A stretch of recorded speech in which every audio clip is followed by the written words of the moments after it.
Day 4 of healthy lunch series. ಇವತ್ತು high protein paratha ಮಾಡ್ಕೊಂಡೆ ನೋಡ್ರಿ. ವೆಜಿಟೇಬಲ್ಸ್ನಾಗ ಕ್ಯಾರೆಟ್, ಬೀಟ್ರೂಟ್, ಆನಿಯನ್ ತೊಗೊಂಡಿದ್ದ. ಪ್ರೋಟೀನ್ ಸಲುವಾಗಿ ಟೋಫು ತೊಗೊಂಡಿದ್ದೆಲ್ಲ ಫೈನ್ ಚಾಪ್ ಮಾಡ್ಕೊಂಡು ಸೈಡಿಗೆ ಇಟ್ಟೆ. ಇಲ್ಲಿ ಗೋಧಿ ಹಿಟ್ಟಿನಾಗ ಸ್ವಲ್ಪ ಉಪ್ಪು ಹಾಕಿ ಅಜ್ವಾನ್ ಹಾಕಿ ಕಲರ್ಫುಲ್ ಇರ್ಬೇಕು ಹಿಟ್ಟು ಅಂತಂದು ಬೀಟ್ರೂಟ್ ಜ್ಯೂಸ್ ಹಾಕಿ ಚಲೋ ಹಿಟ್ಟು ನಾದ್ಕೊಂಡ.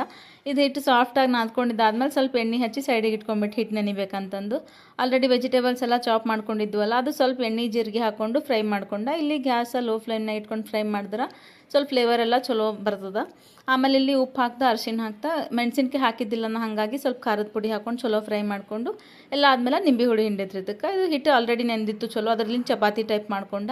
ಇಲ್ಲಿ ಸ್ಟಫ್ ಹೆಂಗೆ ಬೇಕಾದ್ರೂ ಮಾಡ್ಕೋಬೋದು. ನಾವು ಹೋಳ್ಗೆ ಹೆಂಗೆ ಮಾಡ್ತೀವಿ ಹಂಗೂ ಮಾಡ್ಕೋಬೋದು. ಬಟ್ ನಾ ಯಾವಾಗೂ ಹಾಗೆ ಮಾಡ್ತಿದ್ದ. ಇದು ಹೊಸ್ದಾಗಿ ಟ್ರೈ ಮಾಡಮಂತ ನಾ ಈ ಟೈಪ್ ಮಾಡ್ದೆ. ಇದನ್ನು ಚಲೋನೇ ಬಂದಿತ್ತು. ಸ್ಟಫ್ ನಾನೇ ಸ್ವಲ್ಪ ಜಾಸ್ತಿ ಆಗಿದ್ದ, ಹಾಗಾಗಿ ಸ್ವಲ್ಪ ಹರಿದಂಗೆ ಆಗಿತ್ತು ಅಷ್ಟೇ. ಇದು ಚಲೋ ಹಂಚಿನ ಮೇಲೆ ಮೀಡಿಯಮ್ ಫ್ಲೇಮ್ನಾಗಿಟ್ಟು ಚಲೋ ಎರಡು ಕಡೆಗೆ ಸುಟ್ಕೊಂಡ್ರಿ.